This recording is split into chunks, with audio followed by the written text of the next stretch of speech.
Welcome to the Get Sellers Calling You podcast for Christian real estate agents, where we help you grow your business with some great marketing tips and grow your faith with some powerful, radical faith Bible teachings. I'm Beatty Carmichael, and I'm glad you joined us. Today, we're going to be talking about growing your business with some great marketing tips. But first, I'd like you to hear from one of our Agent Dominator clients.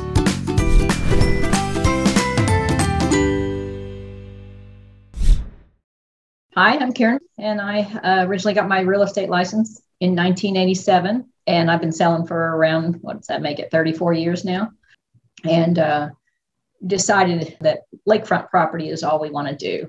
It's what we know, it's what we live, it's what we play, and we used to be somewhere in the neighborhood of 7 to 8 million in sales every year.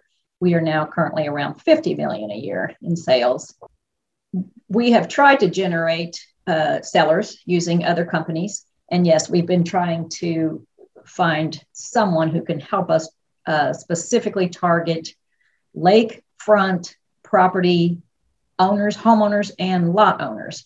And it's been difficult because the companies that we've tried to use before are just too generic, and they always come back to marketing to first-time home buyers or marketing to the whole area via zip code. And that does not work in our area. And we tried many different marketing companies, but we were not happy with the quality of the leads, who was coming in the door. They were not anywhere what we were looking for. So then when we ran across Agent Dominator, we were afraid same thing was going to happen. We were going to sign on and pay a bunch of money again and end up with leads that go nowhere.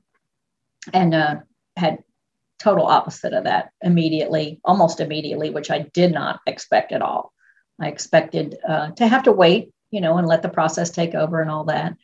It was very surprising to me that we would get a lead in the door so quickly after the first postcard that would actually produce real cash immediately. First one in the door was a biggie and it sold immediately. And so that generated tons of cash that we needed to continue on. And that was something I didn't expect. I really thought we were going to be with this for 3, 4, 5 months before any real generated lead actually came to fruition. And it was weeks or less. And that was a big surprise to me. You should use Agent Dominator if you want to be successful and fairly quickly, and you want to be successful ongoing. This was the company I would use and I would try before any other company.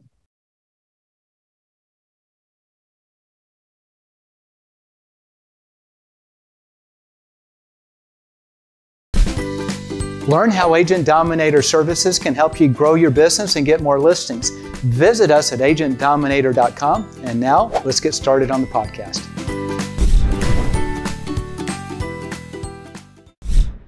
Hello, everyone. This is Beatty Carmichael again with Get Sellers Calling You. And I'm back on a great mastermind marketing, or maybe it's a marketing mastermind. I always forget which M comes first, Stuart.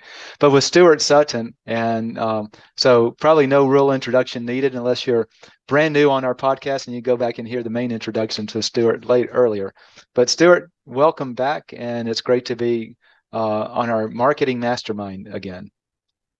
Thanks. This is a great way to end the Friday. Yeah, so we're recording this on a Friday. Most agents are out showing homes, but Stuart doesn't show homes very much. He just sells them, right? Yeah, you got that. So I remember, so we're going to probably repeat a lot of stuff we've said in the past, but I was so impressed when I met you the first time because you were selling over 100 transactions a year. And most of the agents we were working with at that time, and down 35 hours a week, but most of the agents we were working with could barely handle 15 or 20 transactions. And because they were showing homes, and you simply list homes for the most part. And it's a world of difference when you do that. Yeah, it really is the difference in how your personal life goes. So if you're managing listings and sellers, the service required for that is very different than buyers and showing evenings and weekends and things like that. Well, while that may seem obvious, talk for just a moment, because I'm sure there's a lot of folks on our listening in, that they're in that, 50-50 range, 50% sellers, 50 buyers, Yeah. maybe even 20% sellers and 80% buyers. So as we move into our topic of the most important things you can do to generate consistent business, listings business in niches, let's talk real quickly about just that at the basic level between your lifestyle comes from listings.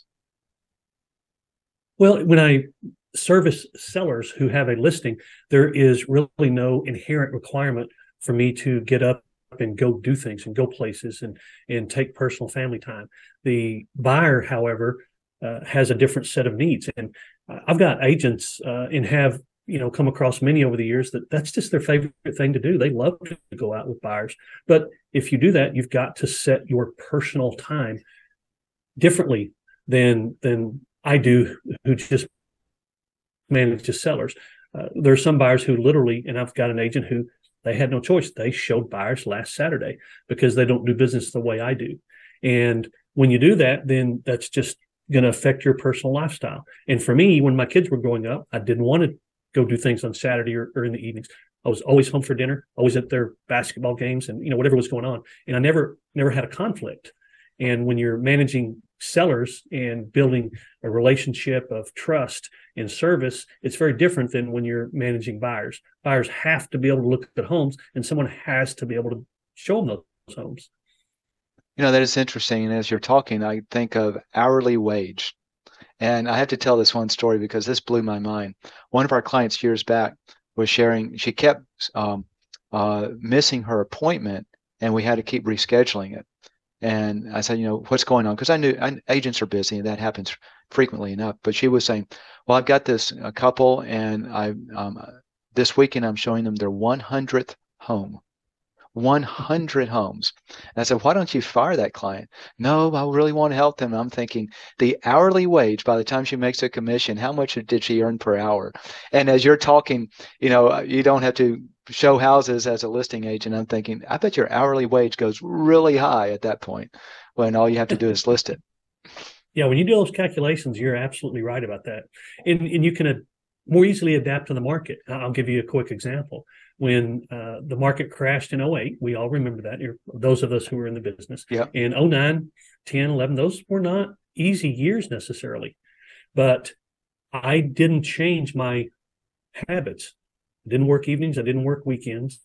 And my personal time, I protected it fiercely. But what I did, what I had to do, I had no choice, was increase my sellers. And I was handling 50 to 60 listings with me and a part-time assistant. And the only way to accomplish that, the only way was to build very efficient communication and processes. And I still look back and think about it. In order to make the number of sales I needed to make, I had to handle that many. Now, could I have handled even 10 buyers or 20? I mean, there's no way ever in history I could have handled 50 or 60. But with sellers, I could have actually handled more because of the efficiency of the systems that we put into place. That is, that's a good tee up into where we want to go for today's call, because if you want to list, if you want to last, you've got to list, is the old adage, right? And how do you get there is kind of where we're going. So we've been talking in previous calls on niche marketing and why niche is so important. And the idea of a niche is, you were sharing that you measure this. And this is what I've loved about all of our conversations over the years, Stuart, is you measure and track everything. And there's nothing that passes you by. And just like what you just said, I knew I needed to make X number of sales or have X number of listings to make my sales. So you're measuring it. And the thing that hit me as you said that is, most people would love to get more listings. But for you, you get more listings whenever you need it. And then you stop at the listings you need to do what you want. It's like you have a faucet. And if you need more listings, you open up the faucet. And if you don't need more listings, you close it back down. And most people, they're just scrambling trying to find a listing. What is it? What is this faucet? I know we're probably going to touch on some of this, but for our listeners, how do you create that faucet? This is the thing. I remember you and I did a call at the beginning of the pandemic, and you went backwards and actually read out your numbers of the sales that you made and the commissions or the GCI, some measurement for every single market shift in the last 20 years. And each time you made money going all the way through the market shift while people were falling out of the business. And it had everything to do with you just adjusted the number of listings you had. What is your key to being able to say, okay, if I need more listings, I just start getting more listings? What are you doing that makes that work? Well, it's not simple, but it's not complicated. I know that sounds contradictory, but it's a step-by-step process. And one of my favorite people, Rand Smith, when I first met him, he was one of my first coaches. He would say, you know what, most agents have the will, they've got the determination, they've got the work ethic, they've got the passion, if you were to say, all right, what does it take to be successful? A lot of agents have those attributes, but what they don't have is awareness. They're not actually aware, nor do they really know how to become aware of the steps they have to take. And that's why coaching in real estate became so popular and still is because so many agents just, they strongly desire to become aware of what those steps are. How do I do that? And even today, when I tell people I don't work weekends or evenings, and I do quite well in real estate, I've had people just pretty much define me and say, "No, you can't do that." But you can if you're aware. If you're not aware and don't want to become aware, then you're not going to know. But those steps are precise and they're defined, and it takes some time and effort. But you know, the old saying is, and there's a lot of ways to put it, but it's much harder to create something and get it up and running than it is to maintain it. So I've been maintaining what I created many, many years ago for a long time. And when you're able to do that because you were aware, then it makes your real estate life, very manageable. And I know people that, put me to shame. I work, 30, 35 hours a week. I know people that work less than that because they've just gotten it down to more of a science even than I do. Now, you're going to want to know who they are, but but I'm just talking about people I've met over the years, and here and there who have really taken it down to a different level and a different science. I want to jettison our topic that I was originally going to go on, because this is going really, I like where this is going, Stuart, and I want to hear more. So this awareness, what do you need to be aware of? And what is this? It's not complicated, but it's not simple approach that you take. Can you kind of talk us through this? Because we're moving, we're in a shift, right? If most agents haven't figured it out, interest rates are going up, houses are still overpriced, or high price, I should say, not overpriced. That's all relative. And there's still a lot of people struggling to actually get back to the sales they used to have. So what is this awareness and how do you do it?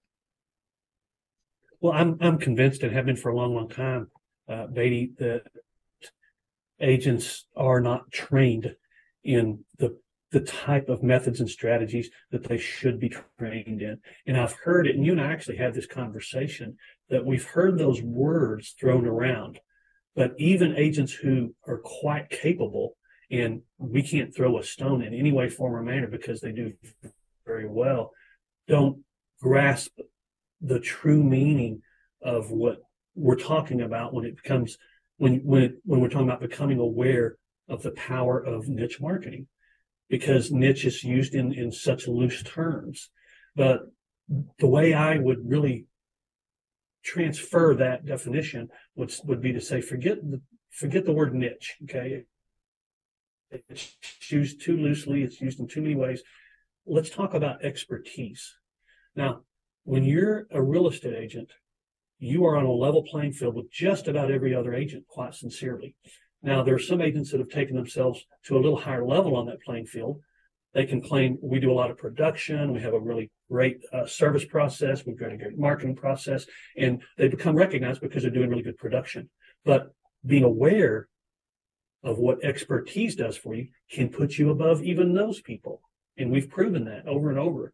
But what I mean by all agents are on a level playing field is we all put a sign in the yard. We all put rider signs on those signs. We all put you in the multiple listing service, which sends you to Zillow and Realtor.com. We all run Facebook ads and posts. We're on Instagram. Where do I have an expertise that's above my fellow agents? And when someone reads an article that says you should interview 3 or 4 agents, where can I set myself apart? Well, if I'm just following the status and the protocols that all agents follow, a lot of times it just comes down to, hey, how likable am I? Does that make sense? That makes a lot of sense. Yeah. And that's what I keep running into. In fact, I had an interesting, when we sold our home about 5 years ago, I interviewed 3 agents, not because I needed to. I was curious. I took this opportunity as a marketing test. I said, okay, let's see what they think. And I interviewed some of the top agents in our area, and I said, okay, so why should I choose you over 2 others that I'm interviewing? They had no answer. And these are top producers. So as a consumer, what would you have liked to have heard? Well, you would have liked, well, I'll tell you what, let me answer instead of answering for you. What would you have liked to have heard as a consumer? You know, as a consumer, I want to know, really, it's all about the money for me. I mean, I hate to say it, but I had a nice house in a hot area. People paid good prices. I want, can you get me more money, and why do you think you can?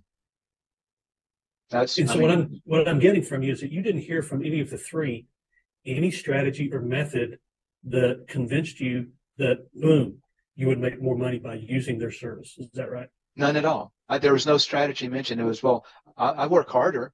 I'm honest, and I'll keep you updated. And I'm going, well, I will hope so, right? But there was nothing that said, okay, it's like, have you ever seen Charlie Brown, the Christmas special? And I think he goes, wah, wah, wah, wah, wah. You can't tell what he says.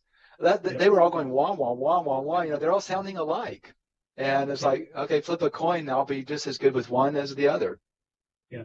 And unfortunately, a lot of consumers feel that way.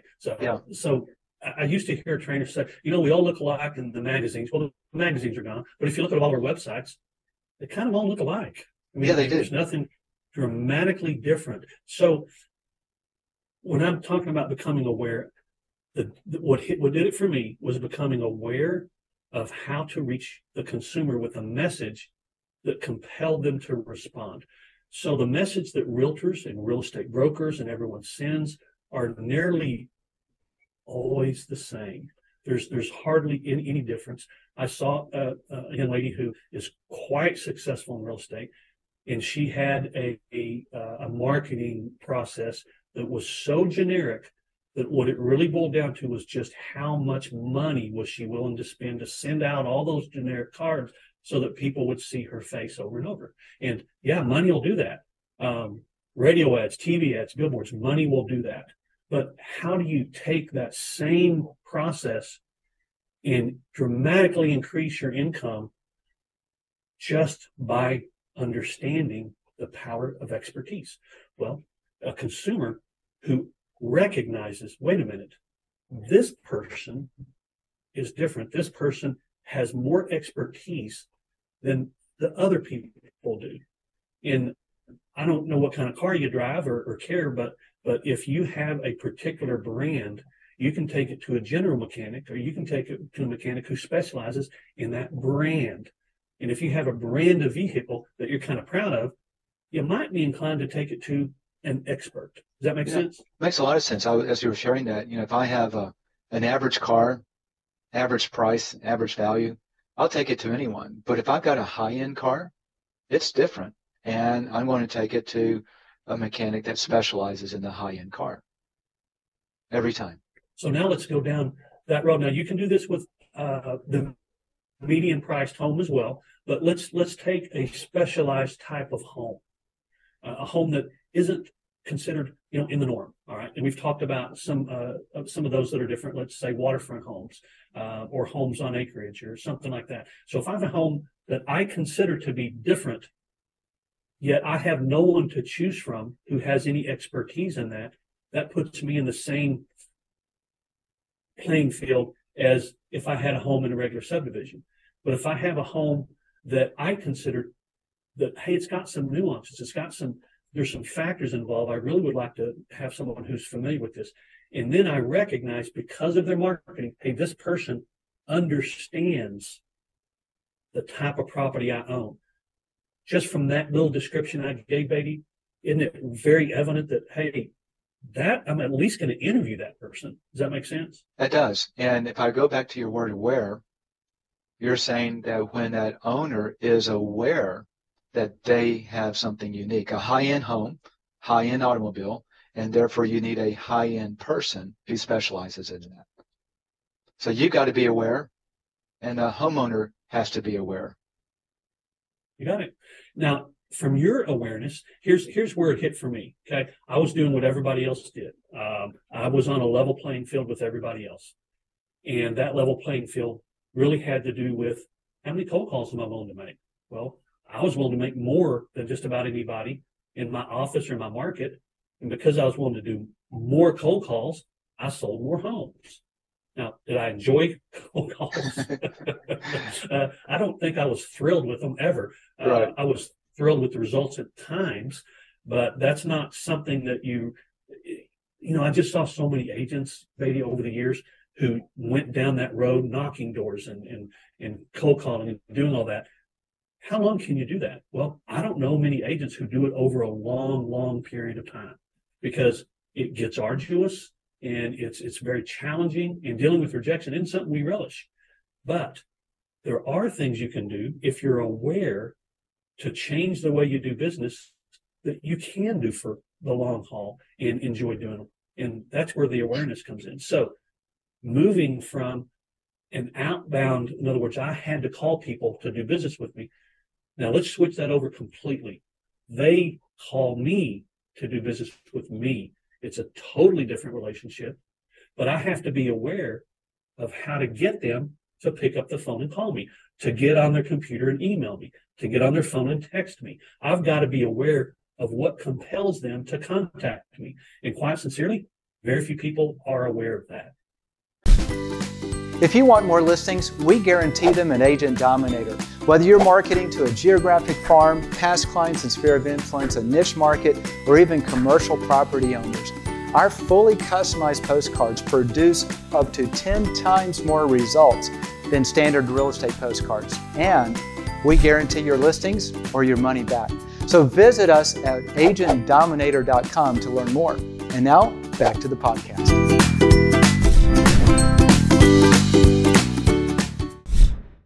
You keep using the word compel, aware and compel. Mm-hmm. And, I remember I was on a call with a guy, I won't mention his name, but he had, at that time, the largest team in RE/MAX in the U.S. They were doing 1,200 transactions. This was a number of years back. And he was spending, you're talking about thinking that awareness is just getting your name out there. So he was spending, get this, Stuart, $10,000 a month for 2 years into this community of about 2,000 homes. And in a 6-month period, when he'd called me, he'd only picked up about 2 listings. And he said, "Can you help me with this?"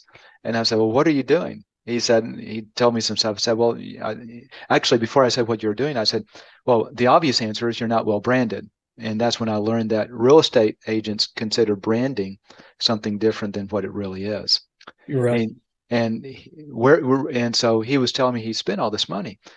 And I said, "Well, do you want to know why they haven't? Do you know why they haven't chosen you?" He said, "No," because there was like 200 listings that came on the market in that 6-month period of time. He only picked up 2. I said, "Would you like to know why they haven't chosen you?" And he said, "Yes." And I started to explain, probably what you're talking on is there's this inside reality of who you are, how good you are, that can help them solve their problem. For me, my problem is, tell me how you can get me more money. I just want more money. I don't care who I sell with. Give me the most money for my house. And they see you as just another agent. So, they see your name and they see your face and nothing else. And you've got to do something that compels them to say, "I would be a fool to call anyone besides him." And that's what I'm getting out of this, that the compelling message. So what is that compelling message? How does that, I know you're moving that direction, but how do you get there? Well, there's not one. The compelling message would be an overreaching understanding of how I can help them sell their house in different ways. Okay. So the compelling part is because it pertains to them specifically. Oh. So if you own a condo, or you own a waterfront home, so if the headline of the marketing piece says the three biggest, most impactful strategies that will get you the most money when you sell your waterfront home. Now, if you're sitting in a house and thinking you might need to sell next year and you're on the waterfront, that might catch your attention. Okay. Yep. When you get a card that says, I sold this home in 3 days and had 4 offers and got the seller over asking price. Well, so did everybody else. I mean, during that market. Yeah. Now, that's a really pretty nice message when it's a normal market and nobody's getting over asking. That's absolutely fine. I don't begrudge that at all. But if you own a particular type of property, and it could be a median priced home in a farm area, that's okay too. But if you receive messages from an agent that make you as a consumer think, well, wait a minute, this agent understands what I own, your thought process will be, at least I need to compare them. For me, and for people who do what I do, I'm usually the only agent. And I want you to think about this for a second. As an expert in a particular area, and it could be geographic or property type, could be waterfront, could be acreage, could be condo. If you're an expert and you've positioned yourself as an expert, you've gained the expertise, position yourself, now you market yourself as an expert, the consumer's thought about you as an expert is different than it is about typical real estate agents. It's different because in society, we see experts in a different light, and it goes across every industry. And I think we've said this before, but it's probably worth repeating. But let's face it, if you need a cardiologist, you need a cardiologist. You don't just want one. You can't have your family doctor do your heart surgery. You need a cardiologist. You need an expert in that area. I just had a flooring problem. The person remodeling my bathroom couldn't do the flooring the way we wanted. So guess what we had to do? We had to call a flooring expert that's all they did. They didn't do tubs and showers and sinks and countertops. All they did was flooring. They came in, recognized the problem, solved it, and did it. Paid them a little more, but it was certainly worth it because we needed their expertise. So if I own a home on the lake and it's a waterfront home, there are factors that I might need a waterfront expert to get me more money, because a typical agent doesn't understand that I'm sitting on a deep water cove, and there's value to that, because a typical agent isn't going to get that because they don't understand waterfront property. Does that make sense? That makes a lot of sense. And you made a really great comment that the compelling part of whatever the message is that it pertains to them specifically. Just like that deep water cove. You know, I've got a home on the lake, gorgeous view, deep water cove. I know it's a different type home than the home across the street from me that's not on the water.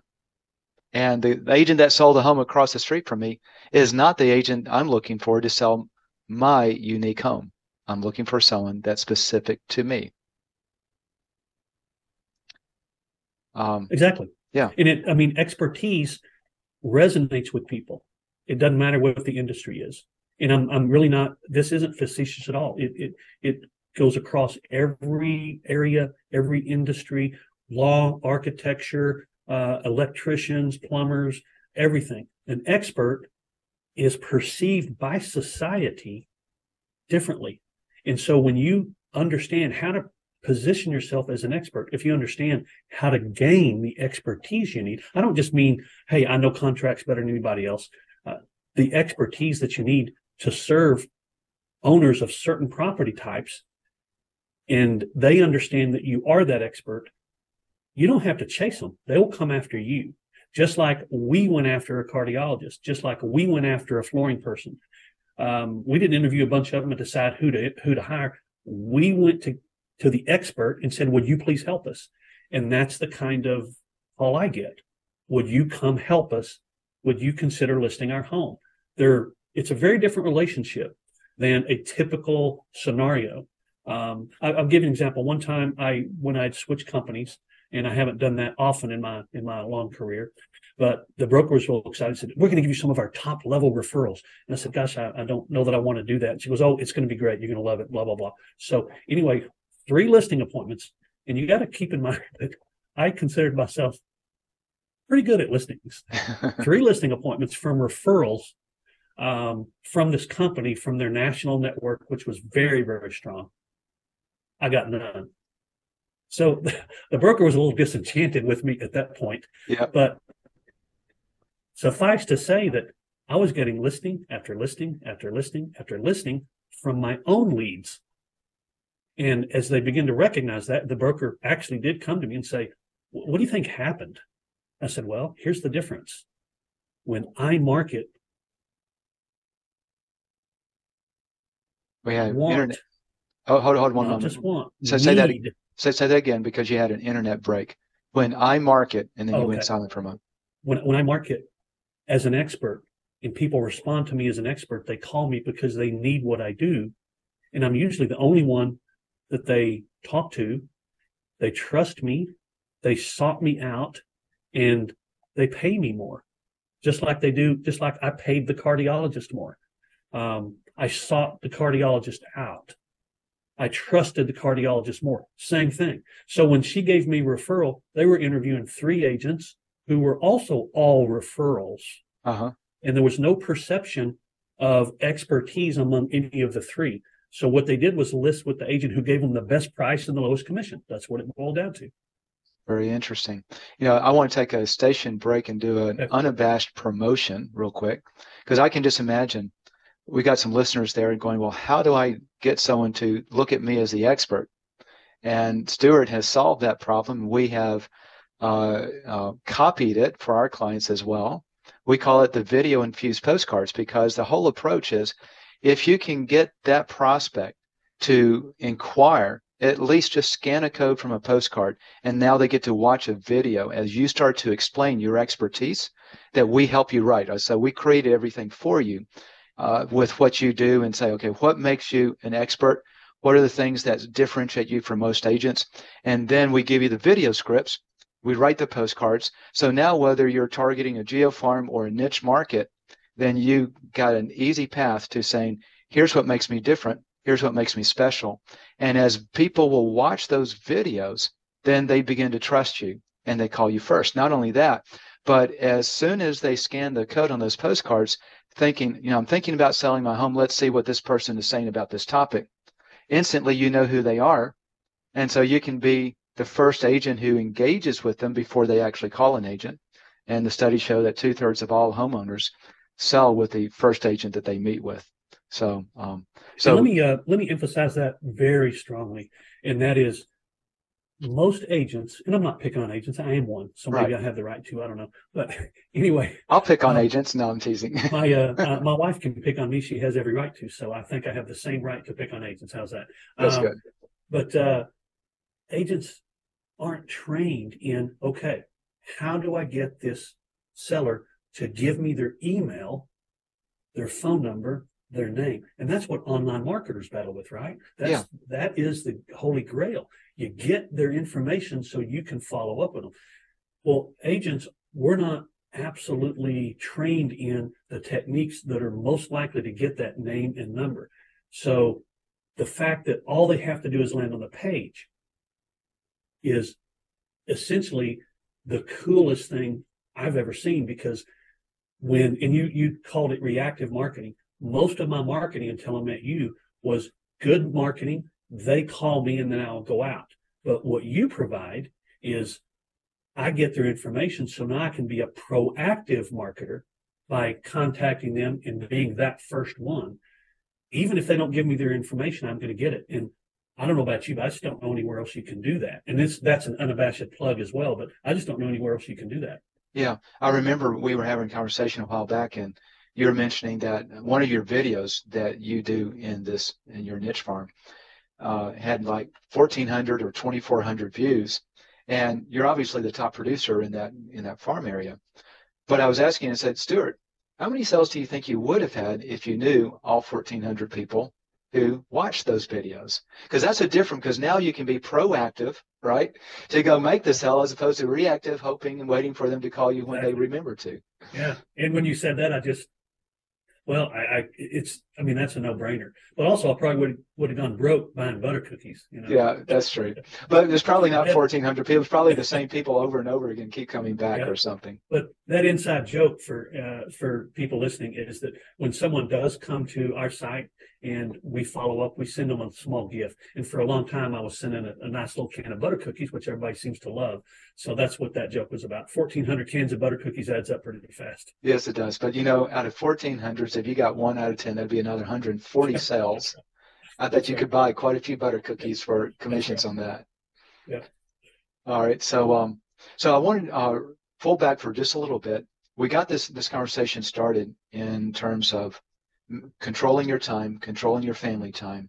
And in order to earn the income you needed and still have family time, you had to do things differently. So you started to maximize by being aware of the message consumers needed for them to respond and targeting those consumers who were aware that they needed an expert for their type of thing, their type of home. And then it's compelling because it speaks to them specifically. That's basically the summary where we are so far. Very good summary. I've taken good notes. Yeah, no, very, very good summary. So what it really comes down to is I transferred from cold calling and door knocking and things like that to marketing. And marketing is not an easy thing. You studied it for most of your adult career, I think, Katie. That's and right. To put out a message that a consumer will respond to and say, you know what, I should contact this person. It's so gratifying when someone contacts me and says, would you come visit with us? And then I find out I'm the only one. And as a marketer, I had to know why. Why weren't they talking to anybody else? And so, of course, I didn't ask them beforehand, hey, why don't you talk to somebody else? After the listing was signed, I'd say, Gus, do you mind me asking if you happen to visit with anybody else or I so appreciate your business. What made you decide to go down this path? Well, here's what we figured. We figured you're the expert. We talked to you. If we didn't like it, then we would call some other agents. So if you're perceived as the expert in that type of real estate, you very often, for me, it's about 8 out of 10 times, will be the only agent they talk to. And how can you beat having no competition? I mean, that's just hard to beat. So positioning yourself as an expert means less competition. And that makes managing your business and your time and your appointments much easier. Because when they consider you an expert, they want and need to talk to you. And they don't have to insist that you come at 7 after they finish dinner. They'll meet with you based on your schedule. Does that make sense? It makes a lot of sense. I remember one of our clients was talking. He is targeting marketing to just a regular farm. Nothing is not a niche market.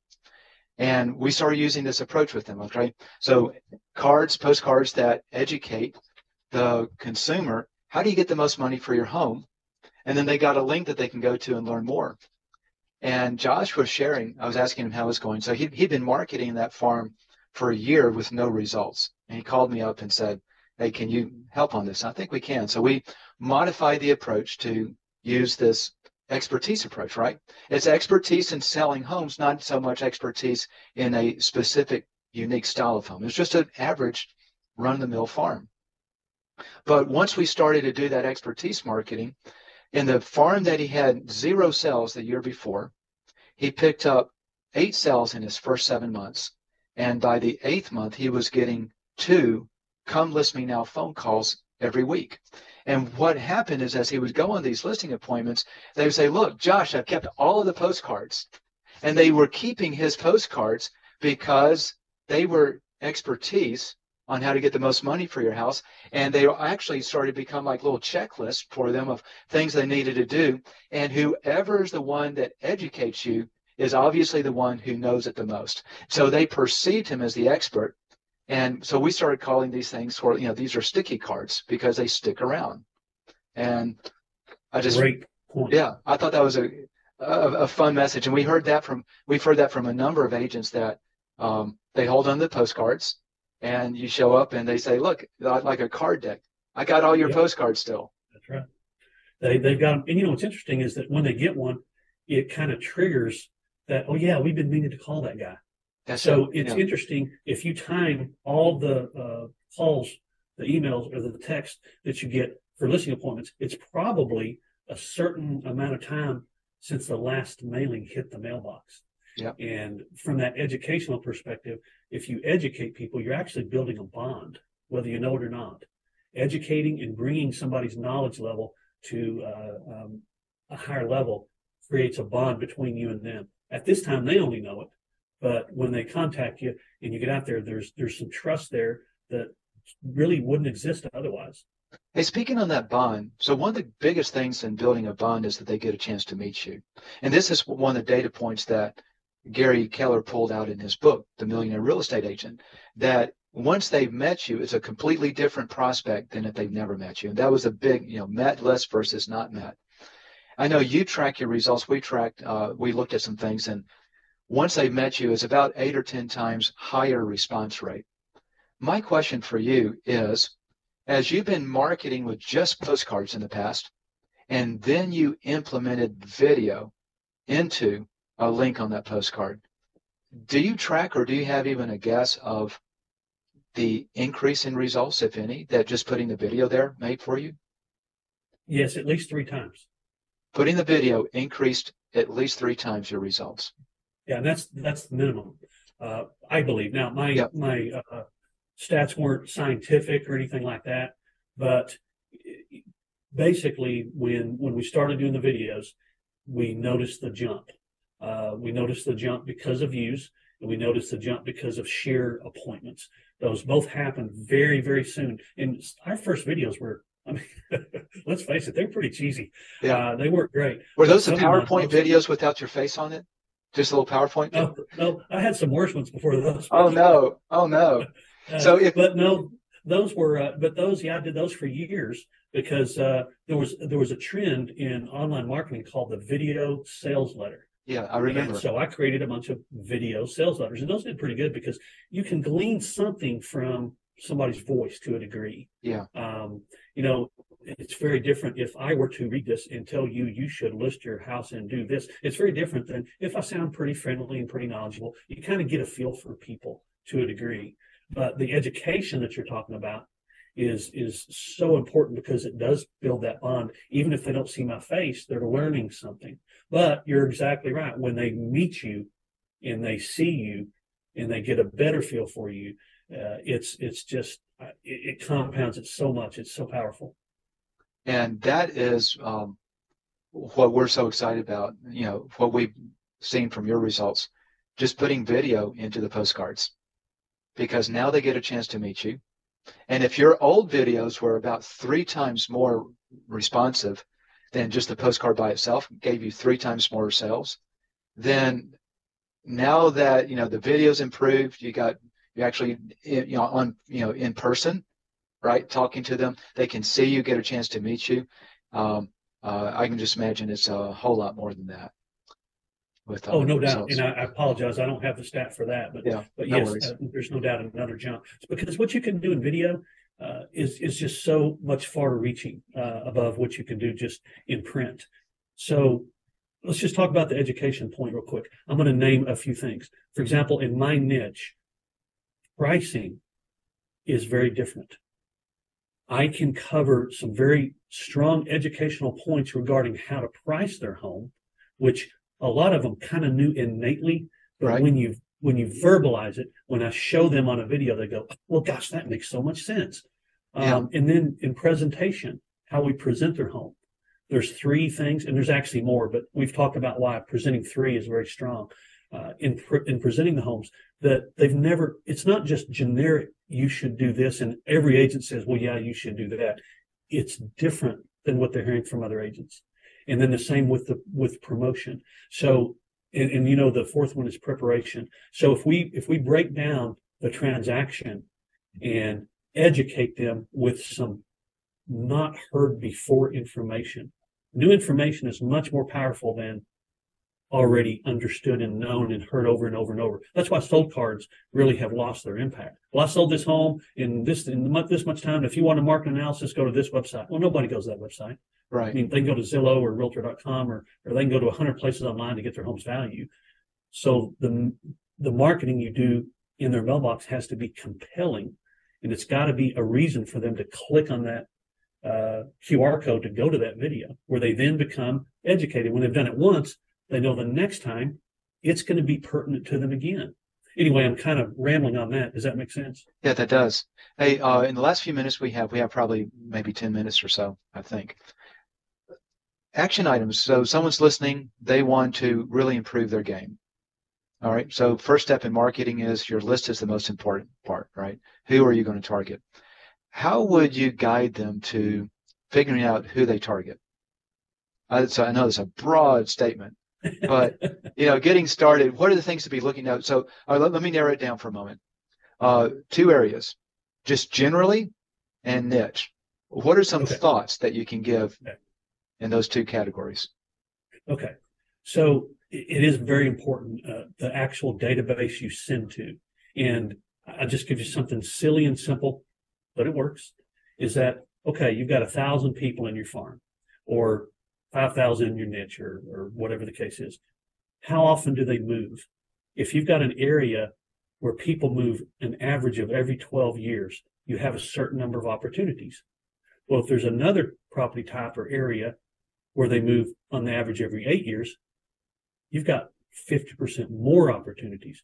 So it's the same amount of money. Why not invest it in an area where you have more opportunities? That's a simple guide to understanding who I market to has a big impact on what my ultimate income is. When you know who you're going to market to, you actually have to have the credibility, and that is knowledge, expertise. There's 3 kinds: product knowledge, market knowledge, and I call it niche knowledge. Mm-hmm. So what is product knowledge? You've got to know the housing. You've got to know the product. And I've heard a lot of trainers go, well, your product, your services, people skills, Well, in real estate, it's the house. I mean, what's that house like? How does it compare to this one that this seller wants me to list for them? And if I understand the product and know the product and have become very good at understanding how the houses compare to each other, how to value them, I've got a different skill level. And that's what I've done in my niche. And that's what other agents who do niches have done as well. And what is market knowledge? Well, my niche performs differently. Everybody looks at the overall market and says, well, I read this article and it says houses are doing this. Well, theirs isn't, because it's different than the overall market. And if I have that knowledge, now I'm gaining credibility as an expert. And then niche knowledge. So let's just take the waterfront property, the deep water cove, versus get in your boat and how far are you from restaurants, versus having to get in your car and how far are you from restaurants, versus where's the closest place to get gas, versus, all the little details that somebody who has a waterfront home would like people who are interested in their home to know, because it's important. And a typical agent just isn't going to have that kind of expertise. So did I go down the right path, or does that make sense? Yeah, I think it does. So you got, I think the path that I'm thinking on is, where did they start, right? Do they look for a niche? And by the way, so niche is one of the things that we'll cover on another column we've covered in previous ones, but you focus on 1 acre plus. Right. And if you got an agent that's 5 or 8 million in volume or higher, then if they want help in doing 1 acre plus niche, you've got kind of the whole process put together.